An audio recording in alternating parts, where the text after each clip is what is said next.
ఉదయకాల ప్రార్థన. మహాశక్తి సంపన్నుడా, మహోన్నతుడా, సర్వమును నోటి మాట చేత సృజించిన మా ప్రియ పరలోకపు తండ్రి, మీకు స్తోత్రాలు, మీకు స్తుతులు, వందనాలు చెల్లిస్తున్నాం ప్రభువా. గడిచిపోయినటువంటి రాత్రి అంతను కూడా కాపాడిన దేవుడవు, రక్షించిన దేవుడవు నాయనా. మీ రెక్కల చాటున మమ్మల్ని భద్రపరిచి మాకు కావలసిన నిద్రను మాకు అనుగ్రహించినందుకు ప్రభువా స్తోత్రాలు. అయా, ఈ మరొక నూతనమైన దినము, మరొక సూర్యోదయమును ఈ విధంగా సజీవులుగా చేరి చూడగలుగుతున్నాము అంటే అయా అది మా వలన కాదు నాయన, కేవలము మీ కృప వలనే అది సాధ్యమై ఉన్నదని గుర్తెరిగి ఈరోజు మీకు సాక్షులుగా జీవించే కృప దయచేయండి తండ్రి. ఎస్ లార్డ్, నిన్ను ఏమాత్రమును విడువను, ఎన్నడును ఎడబాయను అని హెబ్రీయులకు రాసిన పత్రిక 13వ అధ్యాయము 5వ వచనము ద్వారా ప్రభువు సెలవిస్తున్నారు.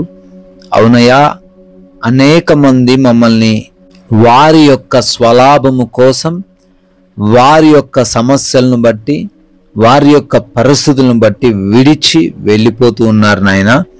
ఈ ఉదయాన మాకు వాగ్దానం చేస్తున్నారు, ఎంతమంది మమ్మల్ని విడిచిపెట్టి పోయినా, మమ్మల్ని పట్టించుకొనకపోయినా, మా గురించి వారు ఆలోచించకపోయినా, మమ్మల్ని ఏ మాత్రమును విడువను అని, ఎడబాయను అని మాకు తెలియజేస్తున్నారు. ఈ రోజున మేము ఒంటరి వారము కాదు, మీరు మాకు తోడై ఉన్నారు అనే విశ్వాసముతో ఈ రోజును ప్రారంభించే కృప మా అందరికీ దయచేయండి నాయన. ఈ ఉదయమునే లేవగానే ఈ ప్రార్థనలో ఎంత మంది బిడ్డలైతే ఏకీభవిస్తున్నారో వారందరిని బట్టి ప్రభువా మీ పాద సన్నిధిని మొరబెడుతున్నాం. బిడ్డలకు మీ దీవెనలను, ఆశీర్వాదములను దయచేయండి నాయన. అయా, పనులు ప్రారంభిస్తున్నామయ్యా, మీ పాద సన్నిధిన మా ప్రతి పనిని పెడుతున్నాము. ఉద్యోగములు, వ్యాపారములు, పరిచర్యలు, చేతి పనులు, వ్యవసాయపు పనులు అన్నిటిలోనూ తండ్రి మీ దీవెనలు దయచేయండి. ఆగిపోయే వారిగా ఎవ్వరూ ఉండకుండా ముందుకు కొనసాగుతూ అత్యధికముగా అభివృద్ధిని పొందుతూ దీవించబడే కృప దయచేయండి. కావలసిన శక్తిని, బలమును, జ్ఞానమును దయచేయండి.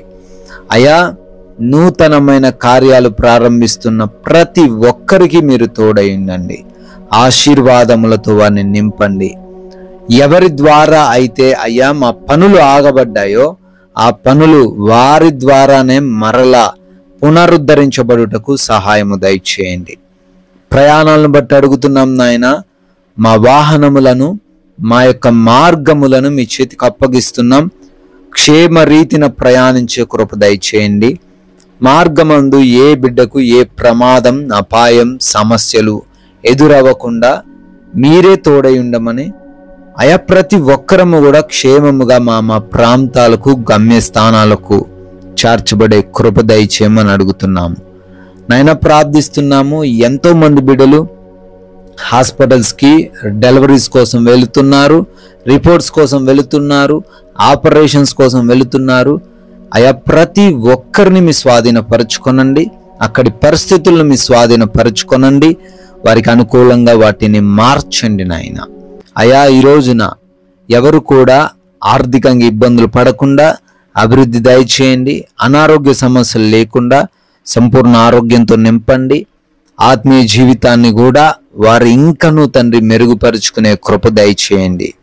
మా మాటలు, మా ప్రవర్తన, మేము చేస్తున్న కార్యాలు, మా కనుచూపు సమస్తమును తండ్రి మీ స్వాధీనపరచుకోమని, మీకు ఆయాసకరంగా మేము ఏ కార్యం చేయకుండా మీ నామానికి మహిమ తెచ్చే విధంగా జీవించే కృప దయచేయమని అడుగుతున్నాము. అయా, ప్రశాంతమైన, నెమ్మదికరమైన, ఎటువంటి గొడవలు, విభేదాలు లేని జీవితం మాకు దయచేయండి. సహనాన్ని అనుగ్రహించండి. అయా, వివేచన జ్ఞానమును దయచేయండి. ఈ లోకంని చూసి మోసపోకుండా, ఆకర్షింపబడకుండా మీ యొక్క వాక్య జ్ఞానము కలిగి ఈ లోకంలో నడవడానికి కృప దయచేయండి ప్రభువా. ఆయన గృహములలో బిడ్డలు ఒంటరిగా ఉంటున్నారు. యవనులు, చిన్న బిడ్డలు, గృహిణీలు వృద్ధులు వారందరికీ మీ రక్షణ, మీ కాపుదల దయచేయమని, కాపాడమని అడుగుతున్నాం ప్రభువా, మీరు మాకు అనుగ్రహించిన ఈ విలువైన సమయాన్ని వ్యర్థమైన వాటికి ఇవ్వకుండా ప్రతి నిమిషాన్ని ఉపయోగించుకునే కృప దయచేయమని బ్రతిమాలుకుంటున్నాం నాయన. అయా, ఈ రోజున మీకు సాక్షులుగా నిలవబడే కృప దయచేయండి. ఈరోజు మీ కృపను బట్టి బర్త్డేలు, యానివర్సరీలు సెలబ్రేట్ చేసుకుంటూ ఉన్నారు. వారందరిని దీవించండి, ఆశీర్వదించండి, మీ కాపుదల వారికి అనుగ్రహించండి నాయన.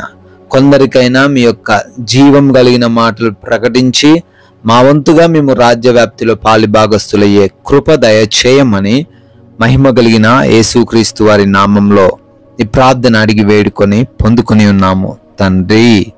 ఆమెన్.